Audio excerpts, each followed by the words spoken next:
All right, guys, today we are working on the breather here. I painted this a while back, but you can see it's got some scuffs and stuff in it.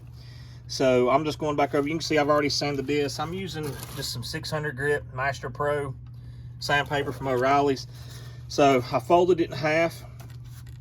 I'm going around and I'm cleaning all this up, trying to get it as smooth as possible because I bought one of those breather decals around here that's going to go around my lid here. I actually had a local company here, Pro Sound, make the sticker for me because all the ones I could find on the internet were they said 5.7 liter HO in them and it was red, and I didn't want it to say HO. I just wanted to say 5.7 liter, and I wanted it in blue, same blue as my car here. So he actually made me one, and so I want to clean this breather up real good, and once I get it cleaned up, he told me to bring it back to him, and he's actually going to put the sticker on for me because the sticker really needs to be put on wet. You have to squeegee it out and everything. So I'm going to go ahead and clean all this up. I'm going to sand it. I'm going to paint it here in a few moments, and I'll show you what paint I'm using when I do that. But first process is, this is just a metal lid, and I'm just cleaning it up with some sandpaper, smoothing it out. If you see any shiny spots, that's going to show in your paint. So make sure that when you're sanding this out, you sand, you might go this way and then go that way.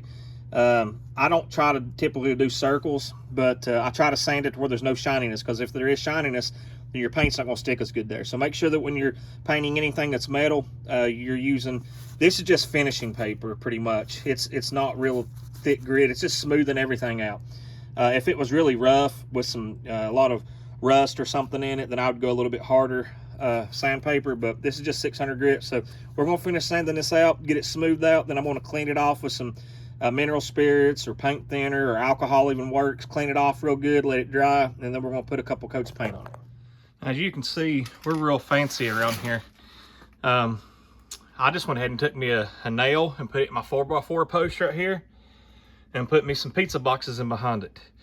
So I've got it sanded down the best I can. There's a few pits and stuff in here that I can't get out, but we're gonna make it look as good as we can. And we're using this Duplicolor Engine semi-gloss black. It'll be up to 500 degrees. So that's what we're going to use here in just a moment. So first thing we're going to do is lay us a tack coat down. Now, a tack coat is a real light coat you're going to put over there, and it's just stick, okay? Your tack coat, you don't want it to be heavy. You want it to be real light. Usually when I paint, I'll paint left to right, and then I'll paint up and down. I'll do a coat left to right, then I'll do a coat up and down. This way, I'm kind of doing a crisscross pattern or a cross pattern. That way it covers everything good. So let's go and get us a tack coat laid on there. All right, I got my tack coat laid on there. Went really light on the first round. I tried to cover as much as I possibly could. But that tack coat, you want to make sure that you let it set up for about 5 or 10 minutes. That's the way I like to do it. And then I'll go back over it. Now I can already see I got a little bit of fish iron right here, okay? And I just might be, I didn't do a good enough job cleaning it when I cleaned it.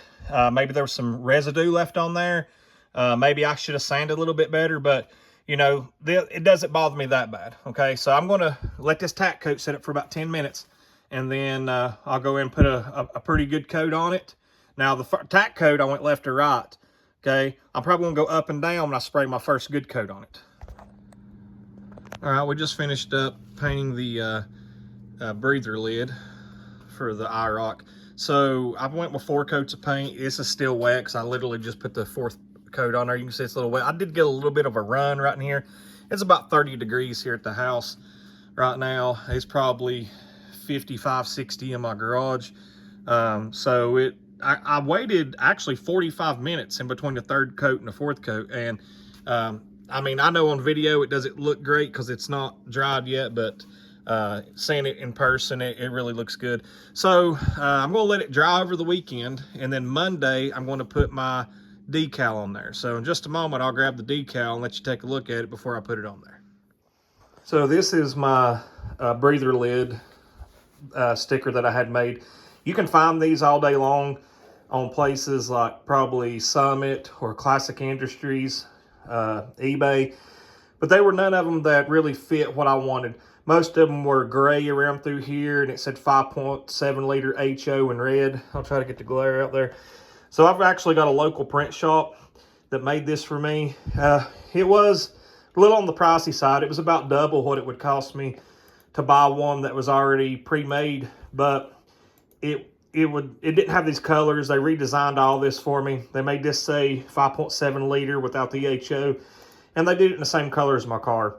So I'm going to give the paint a couple days to dry real good, and then my decal shop said if I brought this back with my lid, they would install it. You can install this. I know it's real easy to put these on there, but you can do it wet or dry. He says it'll stick better. Put it on there wet and use a squeegee to get everything, you know, all the bubbles and stuff out. So he offered that I could bring it back to him and he would put it on there for me. So in a couple of days, once the paint dries, I'll show you what it looks like. All right, we finally got it all painted up. And you can see I didn't get all the little fine scratches and stuff out, but it still looks a whole lot better than what it used to. And there's what it looks like. So we're going to set it down.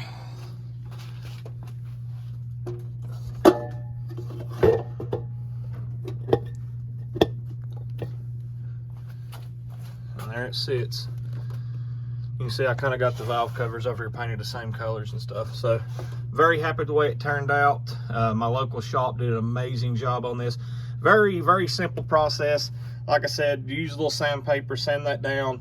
You just want to make sure where the sticker goes in this area here. You want to make, when you're sanding, make sure that's as smooth as you possibly can get it. That way your sticker won't bubble or anything. So there it is, guys. Hope you like it.